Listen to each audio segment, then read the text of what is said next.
So we're off on a long trip in the coming week or so, thought it made sense to actually check the oil and water and all of those kind of levels on the van.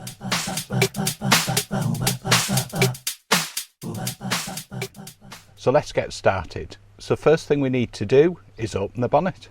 So the bonnet release is just by the passenger door there. You can see, just pulled that. Let's go and have a look.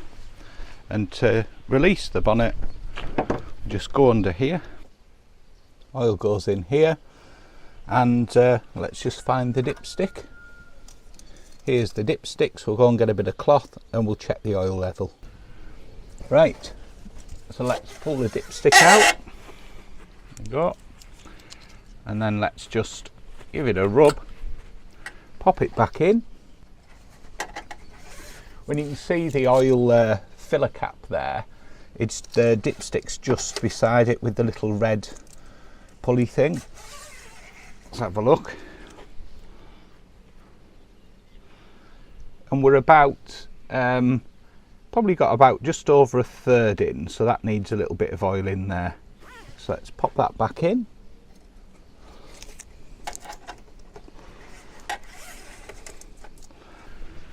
So we're using the Selenia oil, which is the one recommended for this particular Ducato van, and this is not W30 for diesel engines, and I got a litre of it there. It was about £12. I got it online. You can pick it up a little bit cheaper, I think, but it's not the cheapest of oils. So we'll remove the oil cap, pop that on there so we don't drop it down, and then we'll open up the oil. Just pop the oil cap on there as well.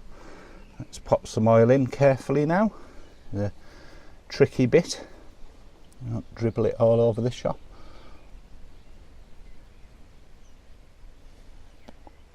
Going to start by putting a quarter of the bottle in, and then we'll just measure and see how far up we've come, and it'll give us an idea of where we need to fill it to. And do there, that out the way. And dribble, just give it a minute or so, and then we'll come back and we'll check what level is on the dipstick.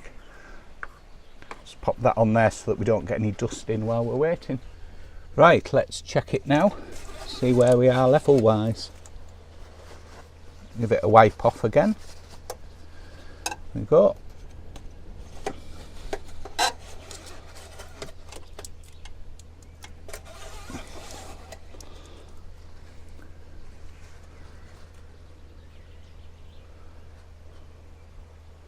So that's brought us up now, we're just over halfway now.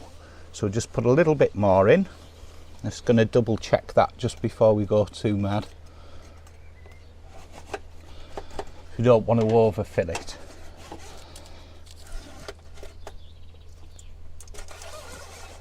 Give that a second check. We're just over halfway, so I'm just going to put a touch more in.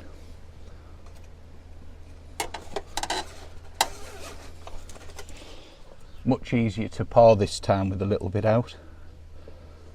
There we go. That'll probably do us. Pop the lid on there. Again, we'll just give it a minute or two just to check. I'm just going to put the lid on now in case we're good. If not, we can always take it off again and just give that a quick wipe to make sure we've got no splashes of oil there. Everything a good wipe round so it's nice and clean. Just give this air inlet a bit of a wipe out. It's a little bit dusty there. Get that dust out, keep it nice and clear.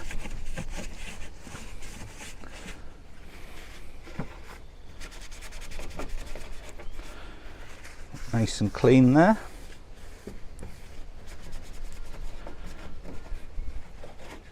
Seems to be a lot of tree pollen at the moment around. All cleared off. The other thing to check is just check that your drain holes are clear as well. There's one here and another one over here. just check they're clear. I'm just going to whip the hoover along there and just pull out any of that pollen and bits of debris from trees there. The other thing to check while you're on is the fluid levels. So just make sure your water level is between min and max, which we're good here, and also the brake fluid level there is between min and max, which looks good to me. It's quite clear that, so it's difficult to fully check. So I'm just going to remove the top and just have a quick peek in just to make sure it is where I think it is. Yeah, that's filled right up to the max, so we're good there. Let's check that's nice and tight. That's nice and tight. Yeah, all good. And again, just look for any debris we might want to just hoover out as we go there. Right, we'll just check the dipstick again, check we're happy now with the oil level. Good wipe off. There we go. Bob it back in, make sure it's pushed right down.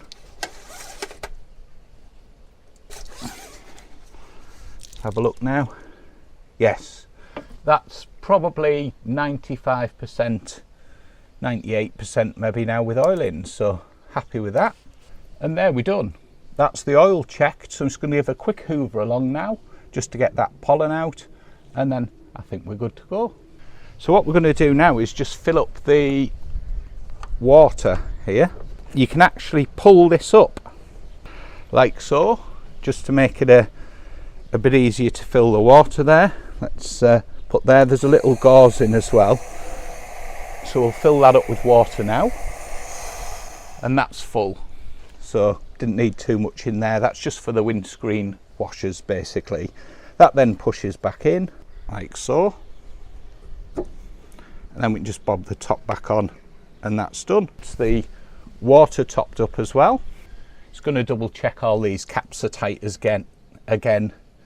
It's worth doing that just to make sure nothing's loose or you haven't forgotten to tighten anything up.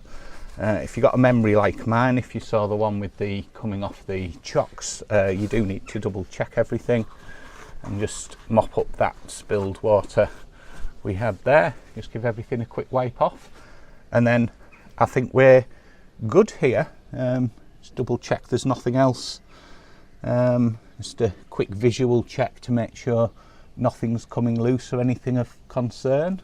Everything's looking good. Give that a quick wipe up. There we go. Right, we'll give it a quick hoover off. Right, I'm just using a little G-Tech multi, which is quite handy for this. Just check everything's not wet before using this sort of thing though, because they're not wet vacuums. Just vacuum all of these nooks and crannies now and make sure we got all of that tree pollen and other bits of debris out. Just keep it nice and clean before we set off, then we're not blocking anything up as we go. There we go, all done. That's picked up that pollen. I'm sure I'll end up with some more of it in before we go away, but it's got the worst of it out anyway, so that's good to go. Right, let's pop the bonnet down now. Just make sure that's clipped in firmly. And there we go, that's that done. Right, we're now going to check the tyre pressures. So if we just whip the dust cap off the tyre here, and I'm just using this airline one to check it, so let's pop that on there, and that's showing just under 70, so about 69 like so, and then we'll go and check the other ones. So given the tyres were set at about 70, I'm just going to increase them slightly just so that they're set more along with the recommendations, especially because we're going on a long trip, because it'll help with fuel economy there. So I've just increased that one now, and it's 5.5 bar or 79 psi. One done, 3 to go. I'll not show you the others because it's pretty boring watching somebody fill tyres up, so I'll go and get on with that now. Back to you shortly. So that's the tyres done, all set now, checked all round. The other thing I've done is just check the tyres for any damage to the sidewall, including on the inside. Just check for any bulges, any cracks, any nails or screws or anything else in the tyre wall. So you want to pick it up now if there's a problem, rather than when you're in the middle of your journey. Obviously you can pick something up en route, but what you don't want to be doing is setting off with something that I could get sorted out before we went. So checked all the tyres, happy with them, so fingers crossed we're all good to go. The other thing to mention just before we go inside though is it's worth just having a quick check underneath to make sure nothing's looking loose, nothing's going to fall off, nothing's hanging down, and just a general check around. And also check your lights as well. Pop the ignition on, left indicator, right indicator, brake and reverse. We'll also check, while we're on, we'll turn the lights on and just check the fog light. So that's lights on, fog light. Turn that off, turn the lights off, final brake check, and we're done. Just do the same at the front now.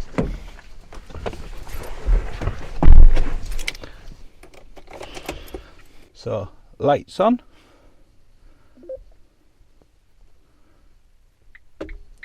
left, right, main beam off, lights off, left and right. Right, next job to do is to top up the AdBlue. So to do that we open this flap.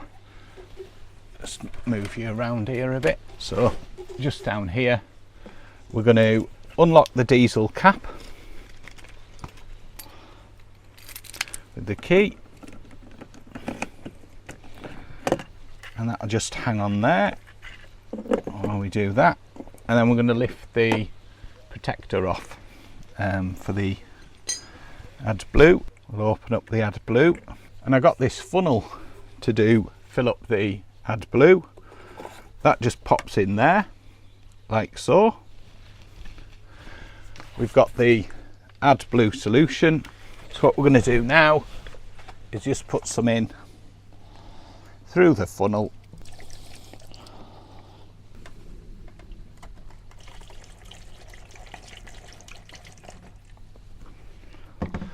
Just going to have a quick check now and see if we can see. Nope, it's not full yet. Pop a bit more in.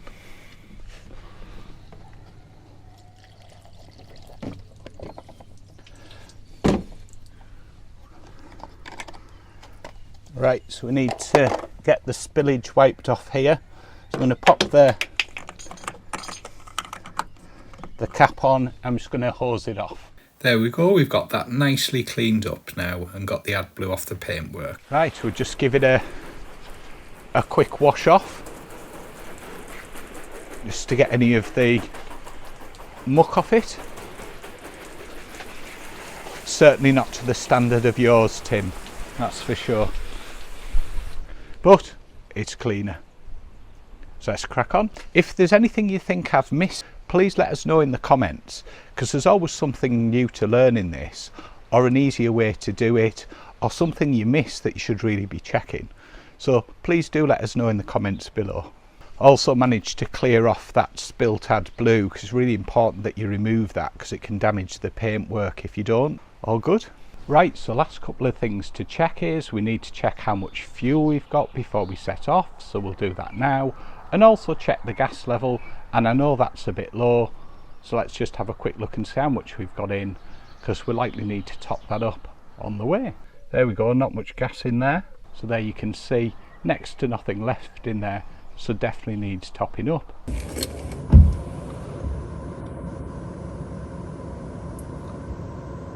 And from a fuel perspective, we're good to go. So thank you for watching. I hope you found this useful.